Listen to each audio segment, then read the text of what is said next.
प्रिय छात्रों नमस्कार। एनसीईआरटी गणित कक्षा 10वीं में आपका स्वागत है।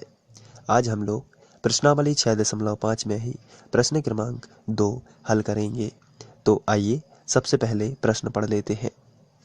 इसमें दिया गया है PQR एक समकोण त्रिभुज है जिसका कोण P समकोण है तथा QR पर बिंदु M इस प्रकार स्थित है कि PM लंब QR है।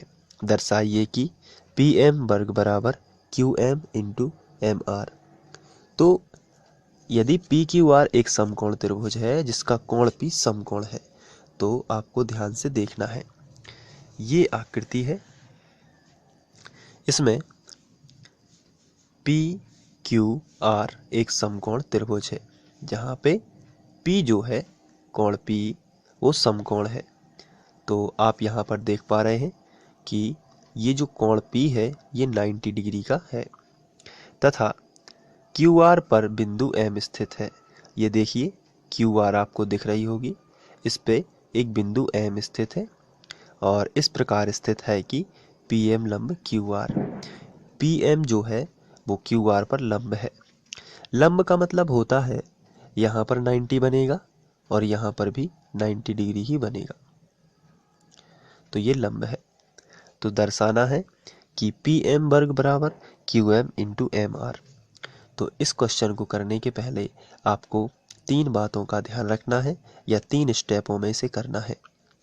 पहला स्टेप ये है कि आपको 2 समरूप त्रिभुजों के क्षेत्रफलों का अनुपात उनकी संगत भुजाओं के वर्गों के अनुपात के बराबर होता है। ये पहला स्टेप लेना पड़ेगा, लेकिन इसके लिए हमें 2 समरूप त्रिभुज चाहिए। जब भी आपको यहाँ पर वर्ग लगा हो या इस प्रकार का प्रूफ करना है तो ये केवल तभी संभव है जब 2 समरूप त्रिभुज हों और 2 समरूप त्रिभुजों में उनके क्षेत्रफलों का अनुपात उनकी संगत भुजाओं के वर्गों के अनुपात के बराबर होगा। तो यहाँ पर हमें 2 समरूप त्रिभुज चाहिए या हमें 2 समरूप त्रिभुज सिद्ध करना पड़ेंगे। तो अब दूसरा स्टेप ये होगा कि 2 समरूप त्रिभुजों को सिद्ध करने के लिए आपको बड़ा त्रिभुज और छोटा त्रिभुज का कंपैरिजन करना होगा। तो जब आप बड़ा और छोटा का कंपैरिजन करेंगे तो कोण आपस में बराबर होंगे और कोण आपस में बराबर होंगे तो दोनों समरूप होंगे। अभी मैं आपको केवल बता रहा हूँ बोल के, लेकिन थोड़ी देर बाद मैं आपको ये करके भी बताऊंगा। तो चलिए, ये 2 स्टेप है। फिर तीसरा स्टेप होता है सूत्र लगा के गुणा कर देना। चलिए एक एक करके इसको सॉल्व करते हैं। सबसे पहले मैंने आपको बताया इस सवाल को करने के लिए आपको बड़ा त्रिभुज और छोटा त्रिभुज लेना है और कोणों का कंपैरिजन करना है। तो सबसे पहले हम वही करते हैं। तो उसके पहले थोड़ी सी भाषा क्वेश्चन से ही लिख लेना है। अब हमें 2 समकोण त्रिभुज, यहाँ पर 2 समकोण नहीं समरूप त्रिभुज हमें लेना है। उसके लिए हमें बड़ा त्रिभुज और छोटा त्रिभुज लेना है। तो अब आपको यहाँ पे देखना है चित्र को।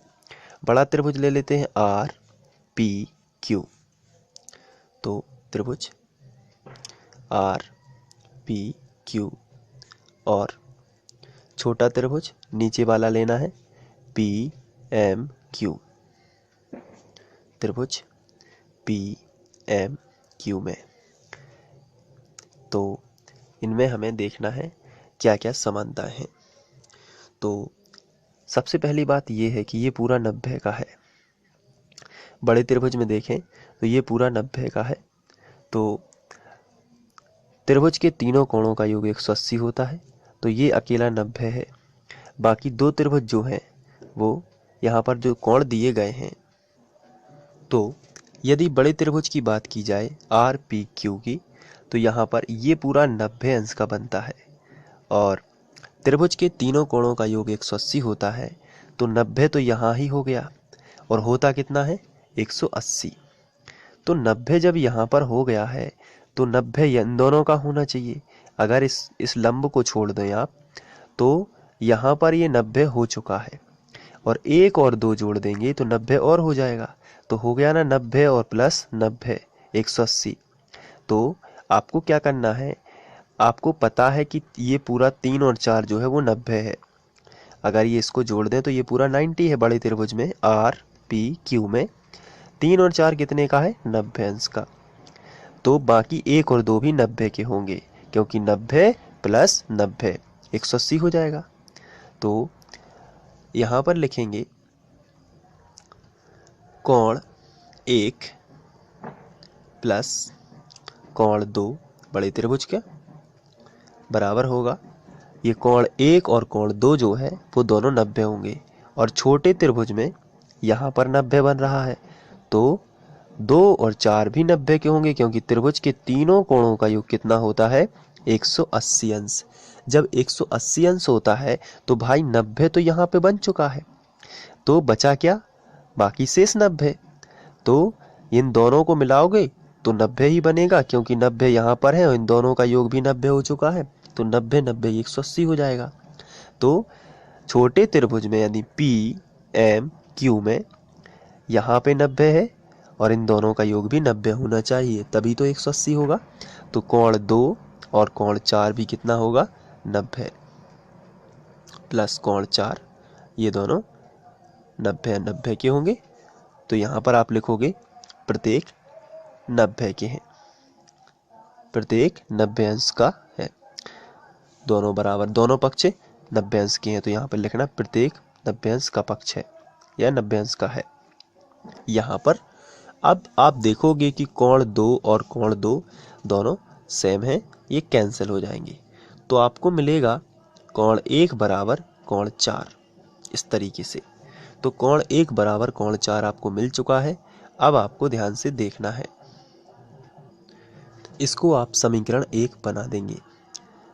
इसके बाद आपको चित्र में देखना है, यहाँ से फिर से इन दोनों त्रिभुजों में आर पी क्यू, कोण 1 और कोण 2 दोनों 90 हैं, अभी हमने देखा था। कोण 1 और कोण 2 दोनों 90 हैं। तो यहाँ पर आप लिखोगे कि इसी प्रकार, और इसके बाद पहले हम लिखेंगे साइड हेडिंग इसी प्रकार, और अब हमें मालूम है कि पूरा बड़ा त्रिभुज आर पी क्यू में ये 90 बनता है, तो ये 90 है, तो बाकी दोनों को भी 90 होना चाहिए, तभी तो 180 होगा। तो कोण 1 और कोण 2 भी कितना होना चाहिए 90। तो कोण 1 प्लस कोण 2 बराबर 90 होगा।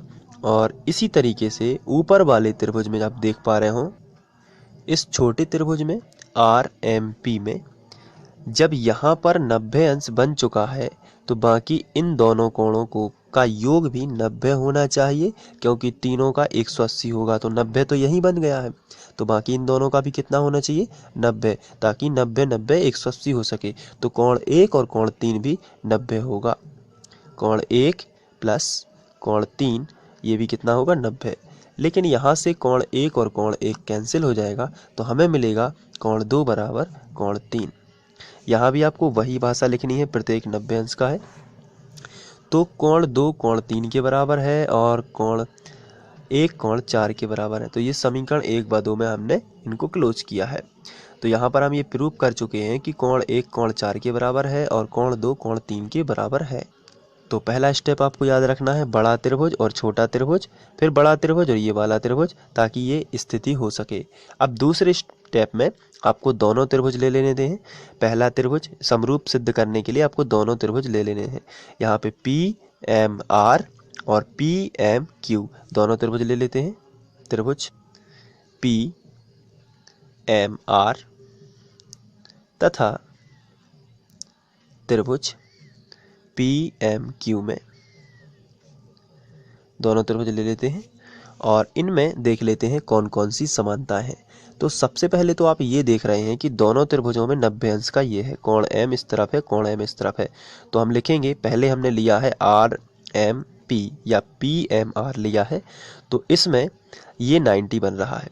तो इसको बताएंगे पहले, कोण पी एम आर बीच में बताना पड़ता है जहाँ पर कोण बनता है। तो कोण पी एम आर बराबर इस तरफ का कोण बताइए, कोण पी एम क्यू। तो कोण पी एम क्यू ये दोनों कैसे होंगे बराबर, ये 90 डिग्री है।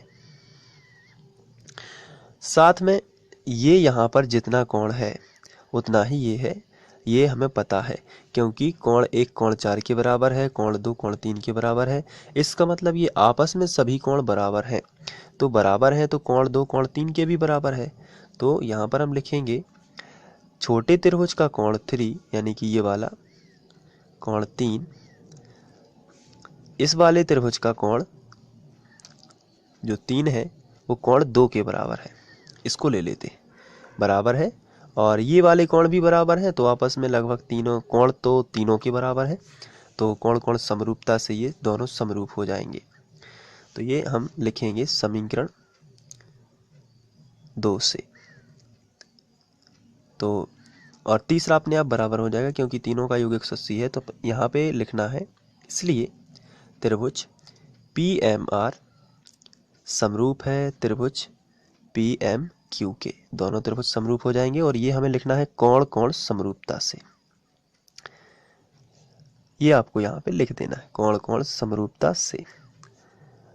इसके बाद आगे बढ़ते हैं और हमें जो प्रूव करना था कि PM वर्ग बराबर, यहाँ पर हम देख लेते हैं PM वर्ग बराबर QM इंटू MR। तो इसके लिए हमें समरूप त्रिभुजों के क्षेत्रफलों का फॉर्मूला लगाना है। जब दो छोटे त्रिभुज समरूप हो चुके हैं तो इनका क्षेत्रफल लगा देते हैं। तो क्षेत्रफल त्रिभुज PMR बटे क्षेत्रफल त्रिभुज PMQ बराबर, इनकी संगत भुजाएं ले लेते हैं। तो देखिए यहाँ पर आपको संगत भुजाएं बहुत सारी मिलेंगी, लेकिन पता कैसे चलेगा कि कौन सी संगत भुजा लेनी है ताकि ये प्रूव हो जाए, तो उसकी मैं आपको छोटी सी ट्रिक बता देता हूँ। इसके लिए आपको सिद्ध करना में ही देखना है। यहाँ पर लिखा है PM वर्ग, तो पहले आपको लिखना है PM वर्ग, और यहाँ पर लिखा है MR वर्ग, तो सेकंड नंबर पे आपको MR ले लेनी है। पहले नंबर पर क्या लेनी है PM, और दूसरे नंबर पर क्या लेनी है MR। तो ये तो थी ट्रिक। अब समझने के बेस पे भी हम इसको ले सकते हैं कि यहाँ पर ये 90 बन रहा है, तो आपको PM पहली भुजा संगत हो जाएगी और दूसरी हो जाएगी MR। तो इनको भी ले सकते हैं। तो चलिए हम इनको एक एक करके ले लेते हैं। पहले हमने त्रिभुज लिया है PMR, तो देखिए PMR, इसमें कौन सी लेनी है भुजा, MR। तो यहाँ पर हम लिखेंगे MR का वर्ग और नीचे बटे लगा देते हैं। हमने दूसरी जो त्रिभुज लिया है वो है PMQ, तो PMQ में आपको लेना है ये PM। ध्यान रखना है इस चित्र में ये वाली PM और ये वाली MR ही आपको लेना है संगत भुजाओं के रूप में, तभी ये प्रूव होगा। तो इसकी मैंने आपको ट्रिक भी बताई है, तो उसको आप देख लीजिए, या फिर मैंने यहाँ से भी आपको बताया कि ये जो एंगल बन रहा है 90, इसकी ये वाली भुजा और ये वाली भुजा दोनों को लेना है। अगर आपने ये वाला त्रिभुज सबसे पहले लिया है तो आपको MR पहले लेनी है, और इसके बाद ये वाला त्रिभुज बाद में लिया है, इसलिए PM हमने बाद में ली है। संगत भुजाओं के वर्गों का अनुपात होता है समरूप त्रिभुजों के क्षेत्रफलों का अनुपात। तो ये हमने लिख दिया। अब लेकिन क्षेत्रफल होता है त्रिभुज का, वो होता है 1/2 आधार गुणित ऊंचाई। तो इसकी जगह पर हम लिखेंगे 1/2 गुणित आधार गुणित ऊंचाई। लेकिन आधार गुणित ऊंचाई हिंदी में लिखने के बजाय हम इसको डायरेक्ट इसमें देखेंगे कि इसका आधार क्या है और इसकी ऊंचाई क्या है। तो चलिए देख लेते हैं। तो त्रिभुज PMR में इसका आधार क्या है MR और इसकी ऊंचाई क्या है PM। तो यही लिख लेते हैं। तो इसका आधार है MR, तो आधार गुणित ऊंचाई यानी कि MR गुणित ऊंचाई कितनी है PM। तो आधार गुणित ऊंचाई, नीचे आ जाते हैं 1/2 आधार त्रिभुज PMQ में देखना है। अब PMQ में आधार कितना है QM और ऊंचाई कितनी है PM। तो यहाँ पर हम लिखेंगे QM और गुणित PM बराबर, इसको हम ज्यों का त्यों लिखेंगे MR वर्ग बटे PM वर्ग, इस तरीके से। अब PM और PM कैंसिल, 1/2 कैंसिल, तो आपको मिलेगा MR बटे QM बराबर MR वर्ग बटे PM वर्ग, इस तरीके से आपको मिलेगा। यहाँ पे एक MR और ये MR कट जाएगा, तो आपको मिलेगा 1/QM बराबर MR बटे PM वर्ग, इस तरीके से। अब हम करेंगे त्रियक गुणा, तो पी एम वर्ग ऊपर पहुंच जाएगा और ये होगा पी एम वर्ग एकम पी एम वर्ग बराबर M R into Q M. तो M R into Q M, और यही हमें सिद्ध करना था। तो ये हो गया हाईलाइट और यही हमें सिद्ध करना था। ये थोड़ा सा क्यू एम इस तरफ लिखा है, एम आर इस तरफ, तो गुणा में है तो इधर उधर लिख सकते हैं, इसमें कोई प्रॉब्लम नहीं है। तो आप इसको इस तरीके से प्रूव कर लेंगे। आशा करता हूँ आप लोगों को ये समझ में आ गया होगा। वीडियो काफ़ी लंबा बन चुका है, लेकिन समझना है तो आपको डिटेल में एक बार समझ लेना है और उसके बाद आप इसको अपने तरीके से कर सकते हैं। तो यदि आपको इसको नोट करना है तो मैं आपको स्क्रीनशॉट देने के लिए यहाँ पे रोकता हूँ, जैसे दिया है। तो आपको सबसे पहले ये लिख लेना है, दिया है, इसका स्क्रीनशॉट लेके या फिर वीडियो को पॉज करके आप इसको नोट कर सकते हैं। और यहाँ पर इसके बाद ये सेकंड है, आप इसको भी नोट कर सकते हैं। और इसके बाद ये थर्ड है। तो इस तरीके से आप इसको प्रूव कर सकते हैं। Thank you.